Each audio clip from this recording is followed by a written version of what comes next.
So we did a brief overview of the mechanisms, talking about which one would show a deuterium isotope effect. Let's take a little bit more time to go over each mechanism, make sure we can draw it out properly. So I've redrawn our nucleophile and the halide, the electrophile over here. So we have a partially positive carbon. That is what's attracting nucleophiles to it. So for an SN2 reaction, we have a one-step process where the nucleophile is coming in, attacking that carbon. These electrons are going to form a carbon-carbon bond. These electrons are going to go away with the bromine atom, making it bromide. The stereochemistry involved is that it's coming from the top, since the bromine is leaving from the back. So this has a bromide ion with the 4 lone pairs. Before it only had 3 lone pairs. I could draw them over here if you'd like. So now we have a bromine that's negatively charged. Here we have a tertiary halide. We would not have a very easy time of getting an SN2 reaction on this. It's too hindered. So this one is an SN1 reaction. The bromide will leave on its own first. I'll go ahead and draw methanol like this. It's not a very strong nucleophile, but these electrons are attracted to a carbon that has a full positive charge, so that can attack there. I'm not going to draw it as a wedge or a dash. We're going to get a mixture since this carbocation was planar, it's flat. The methanol can come in from either side. So now that we have the oxygen carbon bond, we have oxygen with 3 bonds and only 1 lone pair. So that is a positively charged oxygen. If you'd like to draw a base coming in, maybe another methanol molecule coming and taking this proton, you can. We could just show it falling off. So this proton is going to leave. So I'll just show it floating away, and then we have a regular ether as our final product here. All right, I've redrawn this other example here with the proton showing that's going to be taken by the base. This oxygen is too bulky to attach to the carbon, or this compound is too bulky. So the oxygen instead is going to take that proton. The electrons that used to be connecting the proton to the carbon are going to be used for a pi bond, and the leaving group is going to leave. This all happens simultaneously. In the E2 reaction, 2 things come together in one step. So we have the pi bond forming, we have an alkene product, there's also bromide around, and we also have the alcohol. And finally, for the E1 mechanism, we don't have a very strong base, so it's not going to pull off the proton until after the halogen leaves. So the halide will leave and make the carbocation first. Now we have the cation, which is planar.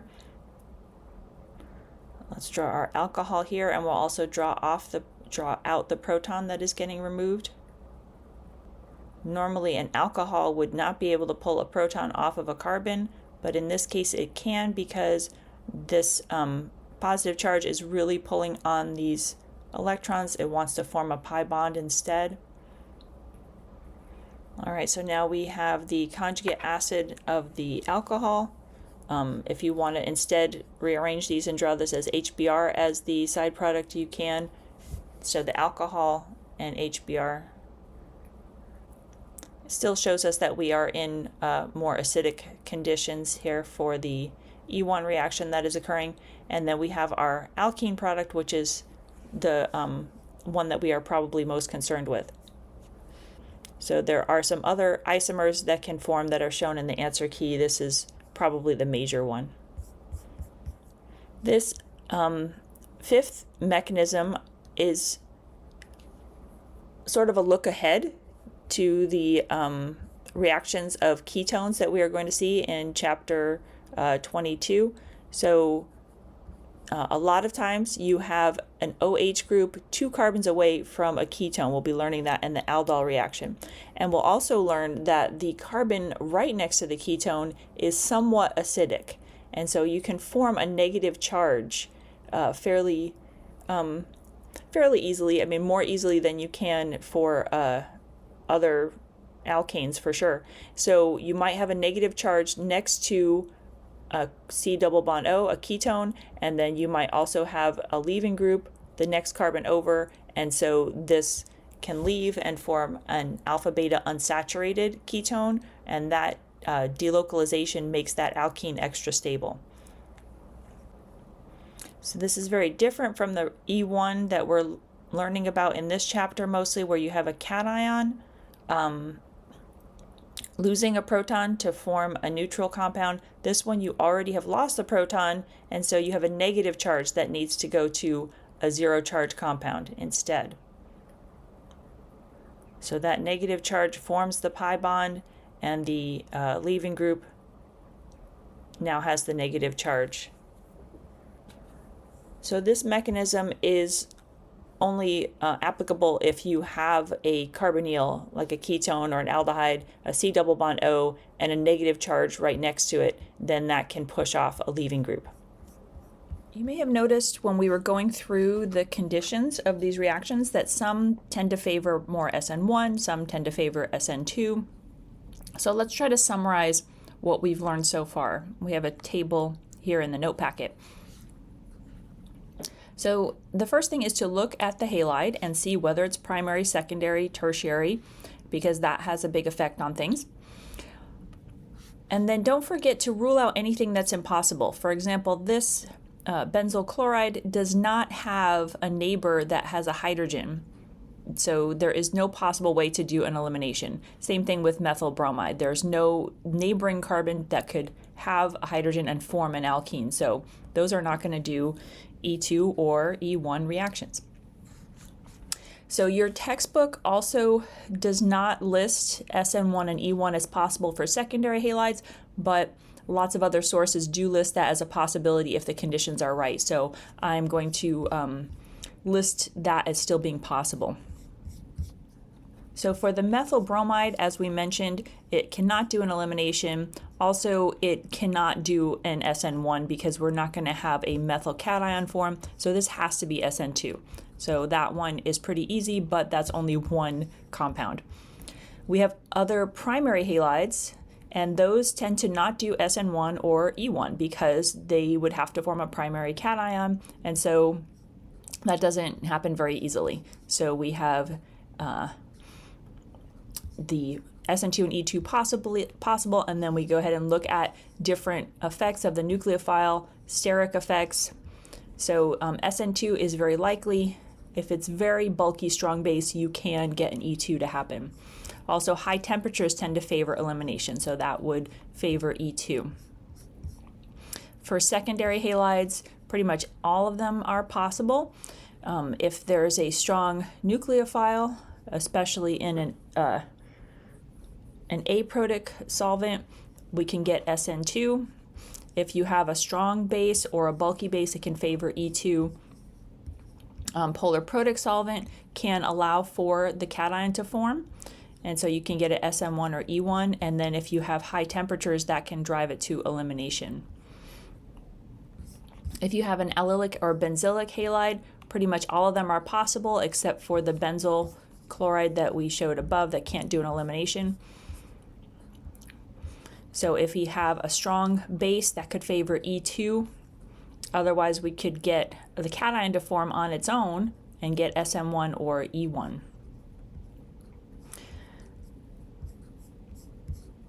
Again, anything with high temperatures can favor elimination, and polar protic solvent can favor SN1 and E1 because it allows the cation to form.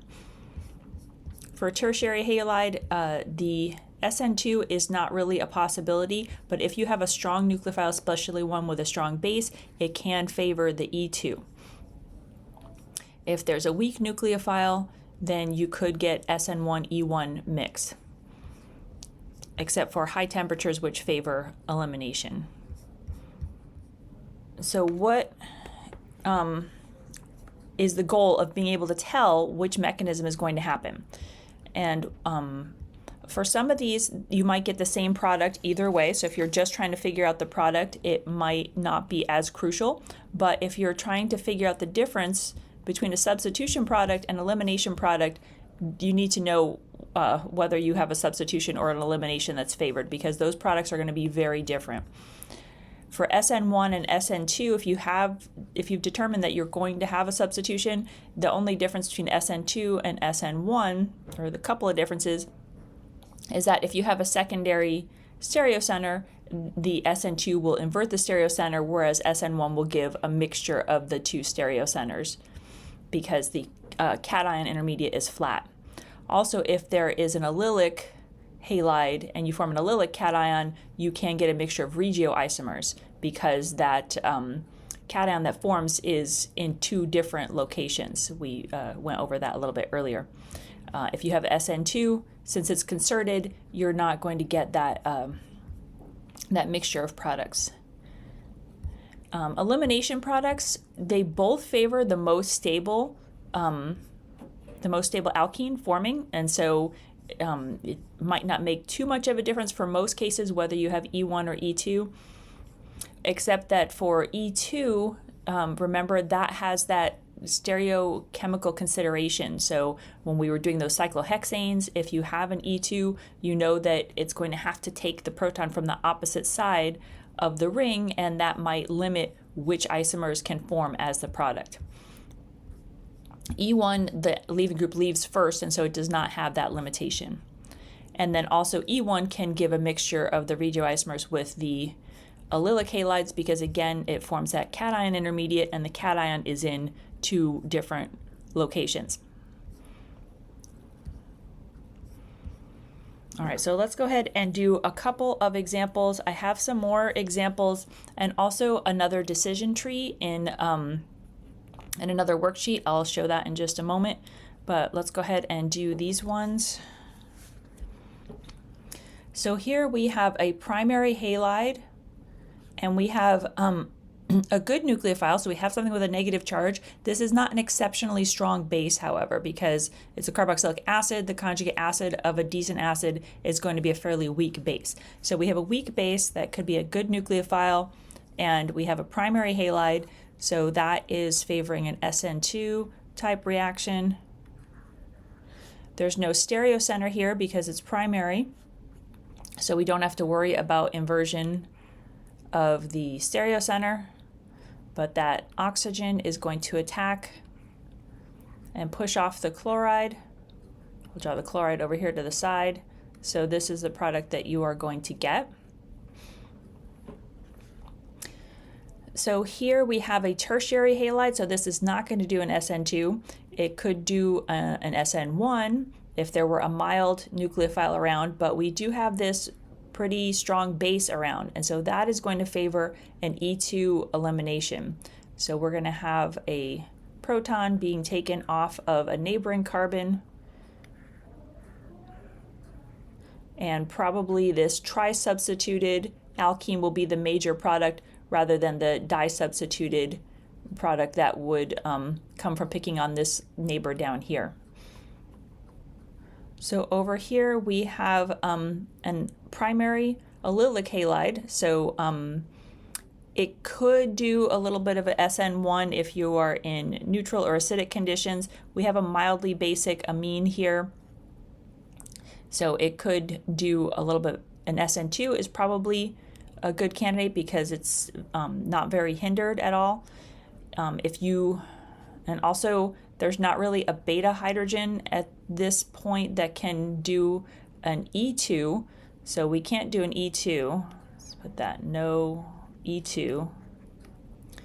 The E1 is probably less likely. Again, E1 SN1 would be in more acidic conditions. I think that this one is probably going through an SN2. This is not the best example that I can think of because amines generally are not good nucleophiles for other reasons that we'll learn later to when we talk about amines, if you want to put an alkyl group onto an amine, it's going to be difficult to just get this amine to react once. It'll probably react a second time, and you'll have two of the allylic groups on the nitrogen, which might not be what you want. So there's other considerations why this is not the best reaction, but as far as conditions go, I think that this is an SN2 reaction here.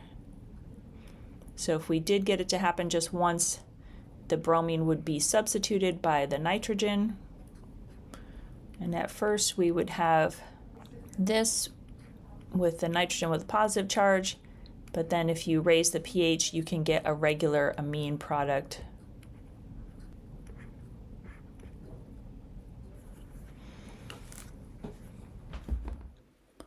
All right, I have a separate worksheet that might be a little bit more helpful than the table that I have in the note packet. The table in the note packet is true, but I was looking at some other, maybe a little bit better organized ways to go about deciding SN1, SN2, E1, E2. So if you're watching this video in the future, I might have already added this to the note packet. But this is sort of a step-by-step process, looking at the substrate to see what type of halide, what type of leaving group you have, and then going to the appropriate step here. Of course, the methyl group like methyl bromide can only do SN2. It does not have the ability to do any eliminations, and it's certainly not going to do an SN1. So we can have SN2 for that. Then benzylic and allylic considerations I inserted into this decision tree that I found online because it didn't have anything about benzylic or allylic. And then we have primary, secondary, or tertiary not benzylic or allylic halides. So just like the table in the note packet says that if you have a primary halide, you are likely going to get SN2, but you can also get E2, especially if you have a strong base, if it's a strong bulky base, if you have heat, you can get it to do E2. Otherwise, primary halides are really good for doing SN2 reactions, like we were just doing with the Williamson ether synthesis. Even with a pretty decent base, the anion of an oxygen, since it's a primary halide, it is likely to do SN2. So this one over here, I should have said a polar aprotic solvent. I'll have to fix that one. So they tend to increase the nucleophilicity of a substance, so that can improve the nucleophile having a polar aprotic solvent. But even with a polar protic solvent, SN2 is likely for a primary halide. For secondary halide, you can still get SN2 or E2, but now you do have a possibility of SN1 and E1 as well. So if you have a decent nucleophile, something that's negatively charged, you are probably going to have the nucleophile attack or the base attack and not have the leaving group fall off on its own. So if it is a strongly basic nucleophile, especially if it's bulky, you can get an E2 reaction. Whereas if you have a weaker nucleophile, something that is not that basic, then you can get substitution instead of the elimination. Then if you're under neutral or acidic conditions, you could get E1 to take place, especially at higher temperatures, whereas if it's cooler, then you could get an SN1 reaction to take place. So tertiary halide, we don't have SN2 being a likely possibility because tertiary halides are too hindered. So if we do have a strong base around a strong nucleophile, that's going to take a proton off instead and cause an E2 elimination.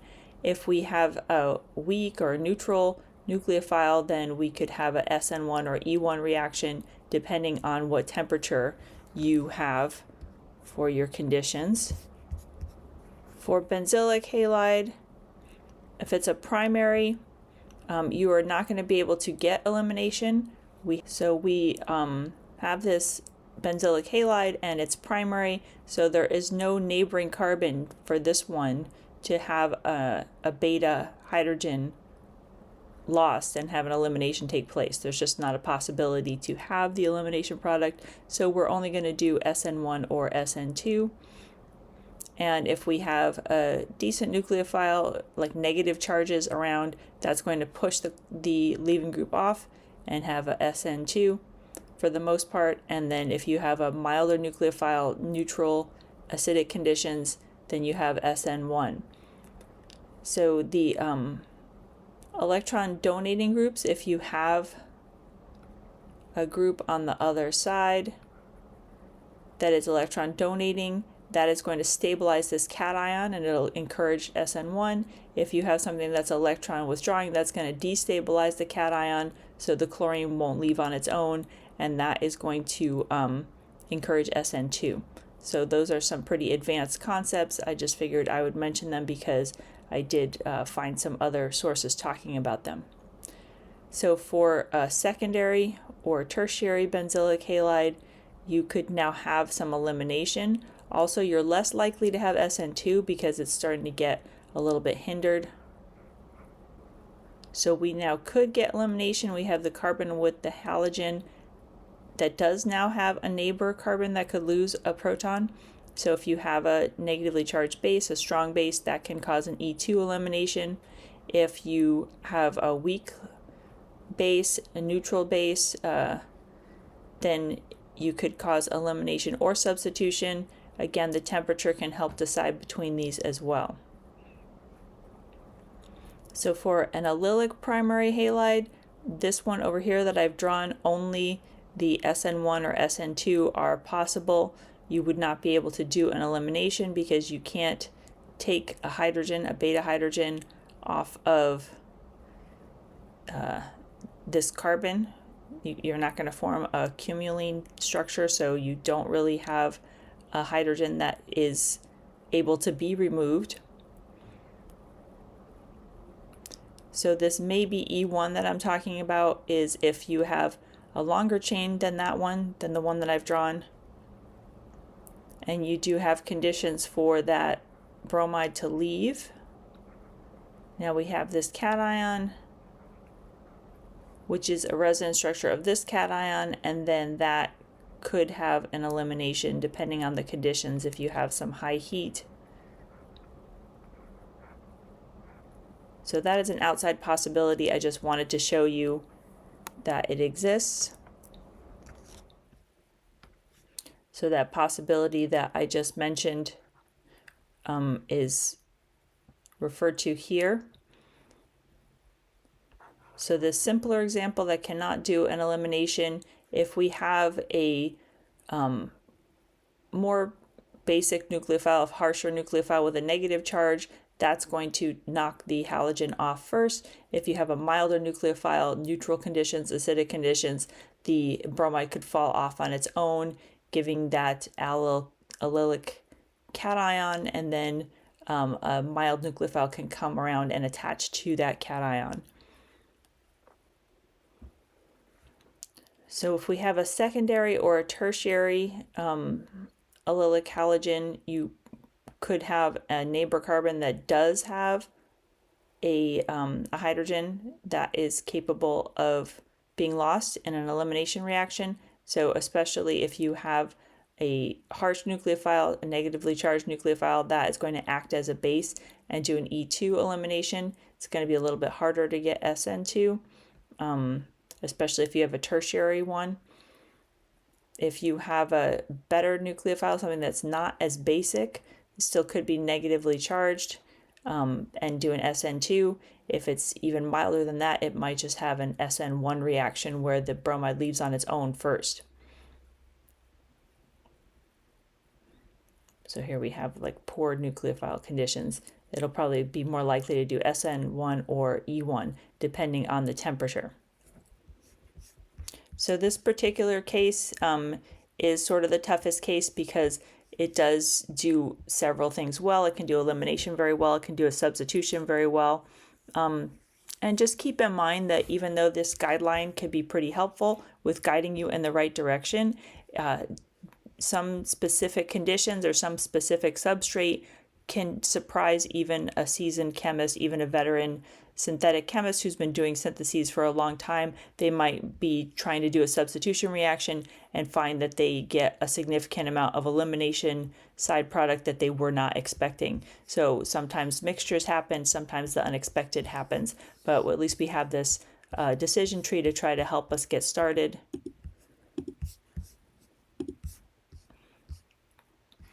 And then I also found a source that had some examples of what do we mean by a poor nucleophile, one that does not have a charge. What do we mean by one that could be charged but is not as basic versus one that is basic.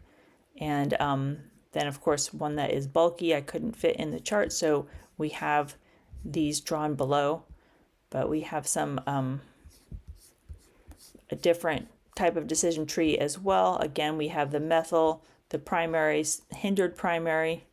So we have hindered primary halide with just more branching a little further away. And then secondary, tertiary, and then allylic and benzylic. What types of mechanisms are possible or likely for these matchups are in this table over here. So let's do a few where we do some predictions.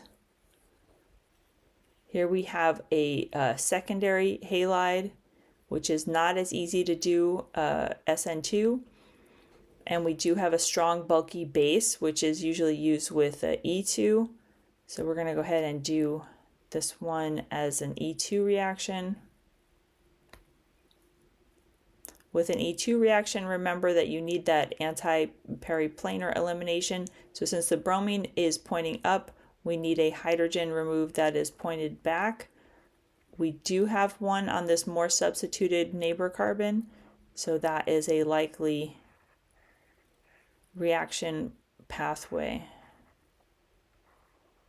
to form this more substituted product. Here we have a secondary halide, but much less basic nucleophile, and we have a polar aprotic solvent that encourages substitution reactions. And so with that, we do have the inversion of stereochemistry. So we're going to have the nitrile pointed up since the bromine was pointed back. So here we have a very strong base on either a primary halide or a secondary halide.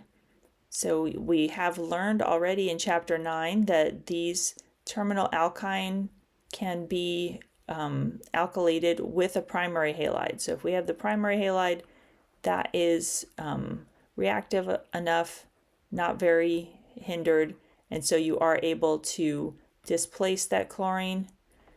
So we have a 3-carbon chain added to our alkyne, but it does not work as well on these secondary halides. In addition to being a nucleophile, this is also a very strong base, so we will likely get an elimination. So let's put notes for this too. SN2 because of the primary halide. If we have a secondary halide, it is too bulky, so too sterically hindered. So instead we will have the elimination product that we probably did not want. Let's try a couple more of these using the decision tree.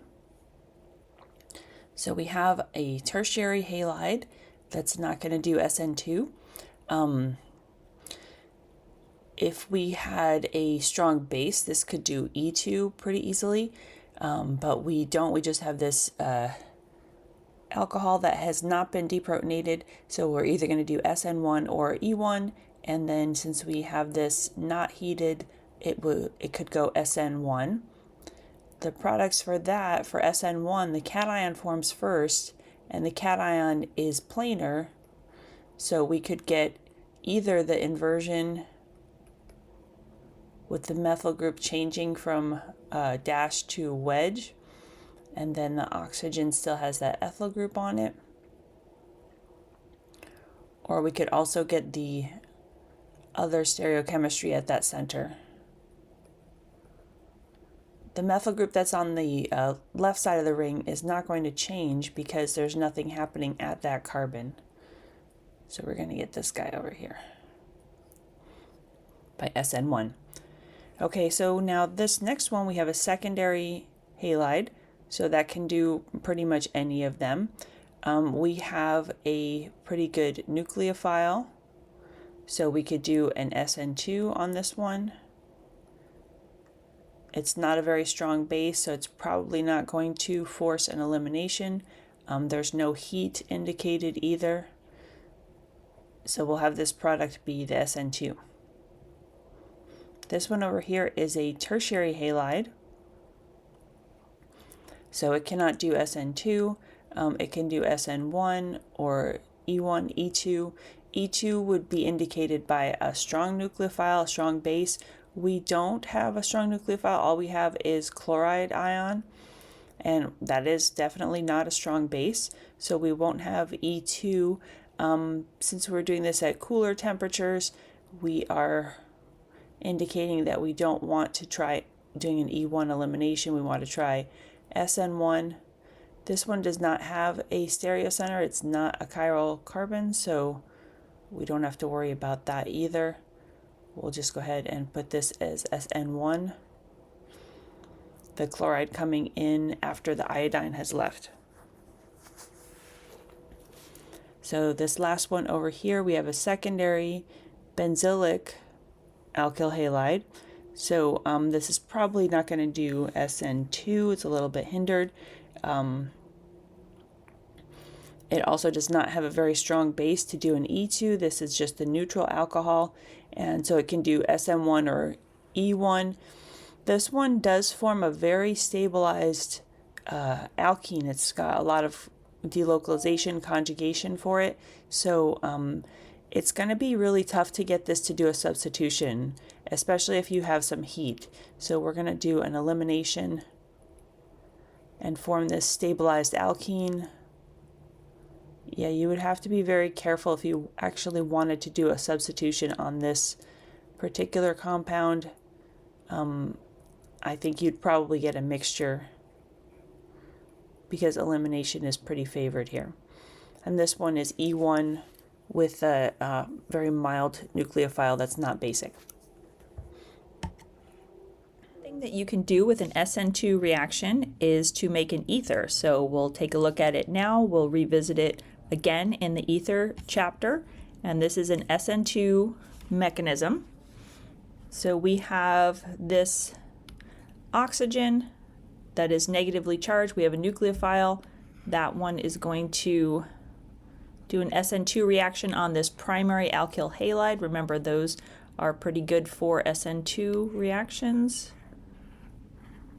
And then we have the oxygen, and the carbon group that was on the oxygen is still there. So we have turned a 5-carbon alkyl halide into a 7-carbon ether. So this is, in addition to being a good nucleophile, it's also a decent base. So we have to make sure that we don't have a bulky halide, because that will give an E2 reaction instead of an SN2 reaction. So if you are trying to retrosynthetically think of how to make an ether, just keep that in mind, that you want to have a reactive primary, not bulky halide. So let's try that in another problem here.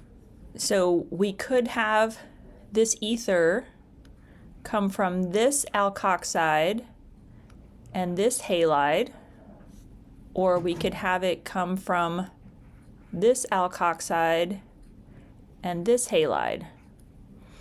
So this halide, if we have this one, that would be a primary halide, so that is better situation here. Let's draw the other alkoxide that would be needed. That could displace the primary bromide and make the product shown. If we broke it up the other way, that would give us this secondary halide, and not only is it a secondary halide, there's some branching nearby, and so this strong base, this alkoxide, which is a good nucleophile but also a good base, it could easily take a proton and cause an elimination. So the most likely product from this particular reaction would be the unwanted elimination product. If you want the substitution product, the SN2 product, you want to choose the less bulky halide. So the starting materials I wrote for A are definitely better. So we can do an SN2 reaction inside intramolecularly. So the nucleophile and the electrophile are both in the same molecule. So if we have a mild base that is able to remove a proton from this oxygen can go and attack this carbon over here and kick off the bromine. So let's go ahead and draw this a little bit better. 1, 2, 3, 4, 5, 6. This would be a 6-membered ring. So let's draw the oxygen as being deprotonated by the mild base. And let's also draw it in such a way that we can see this happening a little bit more easily. Okay, so I have curled this around. I also numbered the carbons. Well, I numbered the atoms. I used oxygen as well so that I could see that it's making a 6-membered ring when it attacks that carbon and kicks out the bromide. So this would be the product here. Of course, the other product that we're probably less concerned with is the bromide. Let's try this also with this nucleophilic nitrogen. This has a lone pair that can do some attacking, and I'll go ahead and number this also.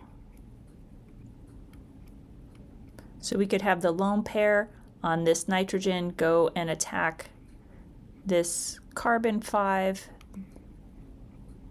and kick out the chloride.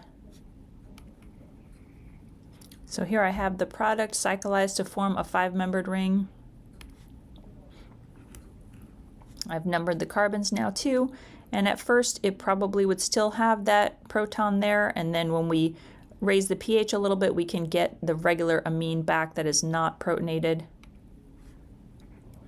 So if you want the final neutral amine as your final product, you just have to add a little bit of base and raise the pH a little bit to get that proton off of there. So at this end of the chapter, we have a couple of additional practice with retrosynthesis. So like we did for the Williamson ether synthesis, we tried breaking it up. Maybe there are a few different possibilities as how to break up a molecule or how to approach a molecule, and then you should always try to think about it in the forward direction as well.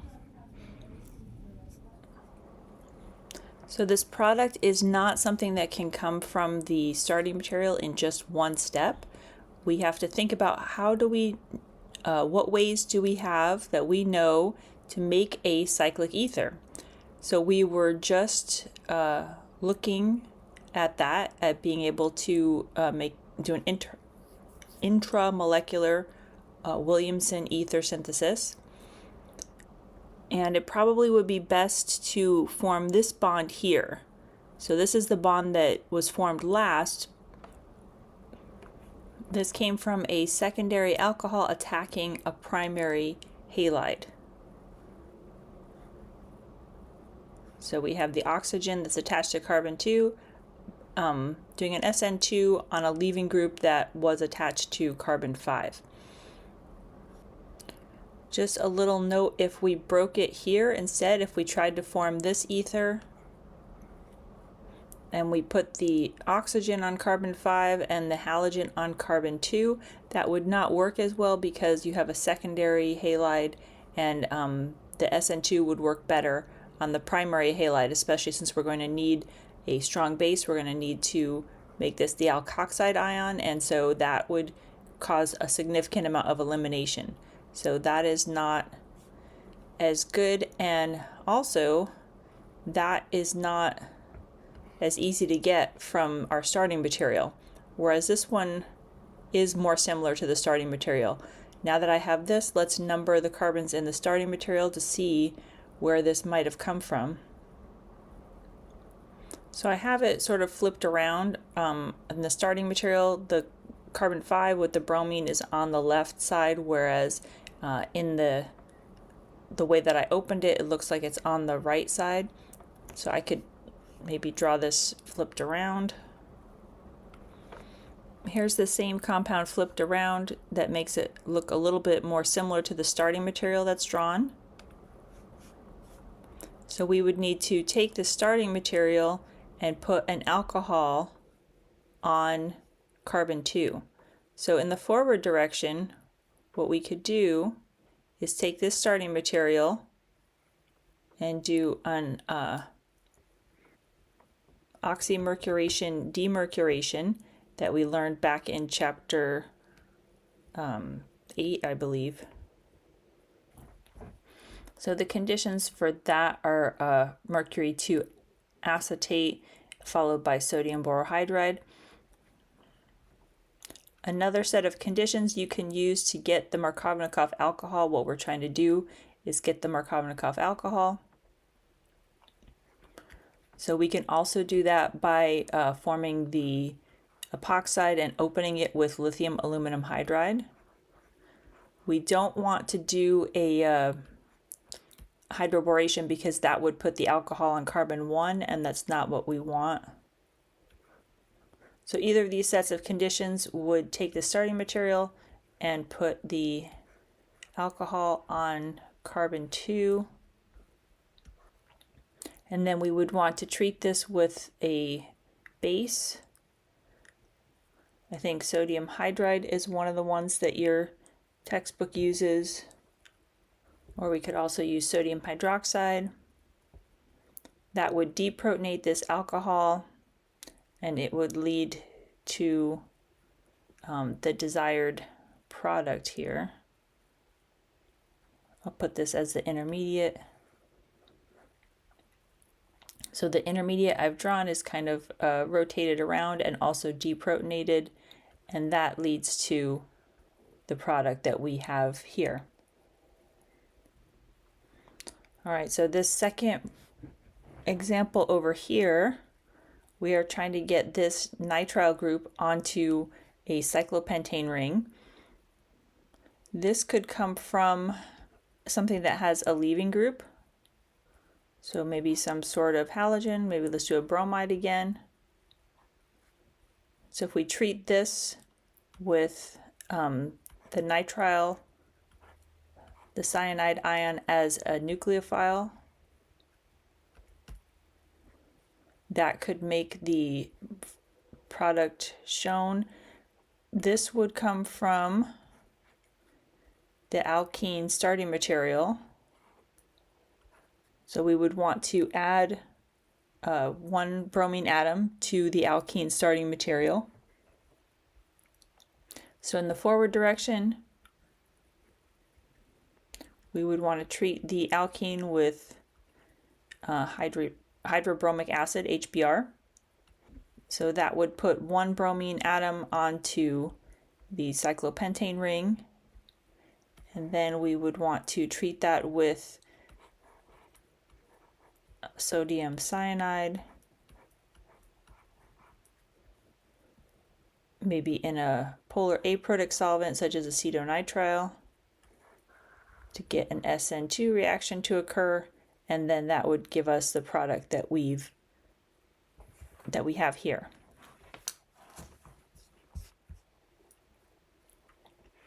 So we are looking for a way to take a 4-carbon alkyl halide to a 6-carbon ketone. So we have to add 2 carbons, and then also we have to transform this functional group and make it a ketone. At the moment, we don't have very many reactions that we know of how to make ketones. One that we do know of, especially making a methyl ketone, is an oxymercuration on an alkyne. So if we were to add water across this alkyne, that would give us the enol, which would tautomerize to the ketone. So that's one of the intermediates we would be making there. And then we need to add carbons 5 and 6 to this starting material. So this could come from the acetylide ion adding to some sort of leaving group, like the starting material that we have listed. So in the forward direction, we need to add the acetylide ion. To add those 2 carbons to our alkyl halide, we're going to displace the halide with the acetylide ion. This is a very strong base, but since this is a primary halide, if we keep the reaction cold and are careful with it, we could displace that and add these 2 carbons. And then the conditions for an oxymercuration on this alkyne, we would need HgSO4 in acidic water. So we would need a mercury catalyst and add water across this alkyne. And then, as we mentioned before, that would give the enol. With these conditions, the OH would go onto the more substituted carbon, so we have Markovnikov conditions. Then this would spontaneously tautomerize to give the ketone that is the desired product. So this is just a little practice in thinking backwards and thinking about how do I know, what reactions do I know that could make this certain product, and then try to work it back to the starting material that you're given.